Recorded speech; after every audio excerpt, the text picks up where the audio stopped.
Një herë një kohë në një fshat të vogël, jetonin bashk një nuse e re me vihrën e saj. Nusja quhej Elira, një vajzë e sjellshme dhe e urtë që ishte martuar me djalin e vetëm të vihrës së saj.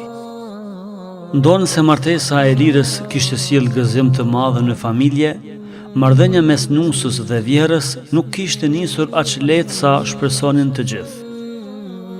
Vihra kishte jetuar gjithmonë e pavarur dhe tani që djali i saj, Altini, ishte martuar, ajo e ndjente se dikush tjetër po e zinte vendin e saj në shtëpi.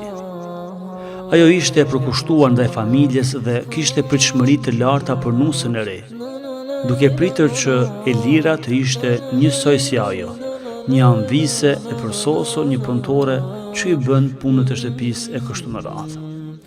Nga ana tjetër, Elira ndjente një lloj tensioni të pashpjeguar. Ajo përpiqej të bënte gjithçka mirë, por gjithnjë i dukej sikur vihra e saj e gjykonte çdo veprim të saj. Në fillim, raporti mes tyre ishte i vështirë.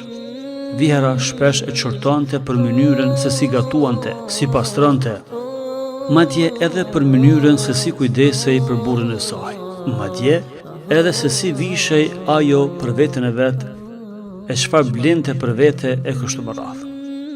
Një ditë, Elira, e cila e ndjente veten të ngarkuar nga kritikat e vazhdueshme, shkoi te një shoqe e saj e vjetër dhe i kërkoi këshill.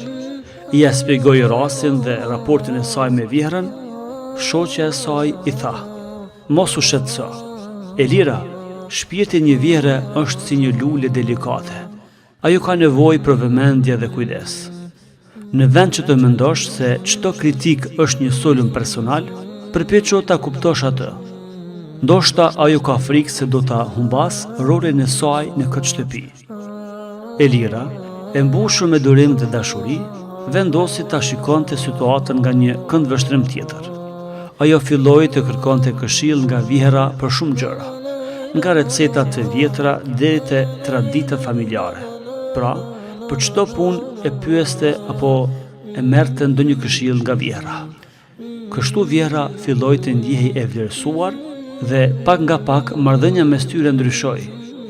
Kritikat u pakësuan dhe në vend të tyre erdhi një mirëkuptim i ri.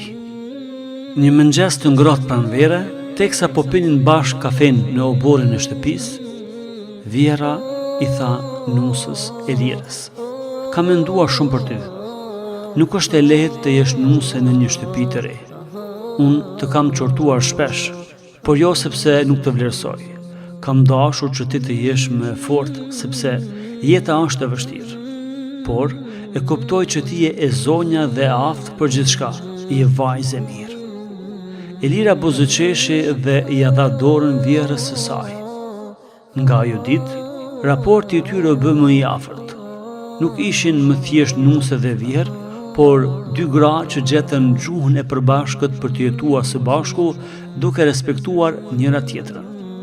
Kështu, në atë shtëpi të vogël nuk kishte më përplasje, por vetëm dashuri dhe mirëkuptim, sepse ndonjëherë gjithçka që duhet për të ndërtuar një raport të mirë është pak durim, pak dëmshuri dhe pak vullnet për të parë përtej gabimeve të vogla, gabimet e cilat mund ta shkatërrojnë një shoqëri, një familje e kështu me radhë.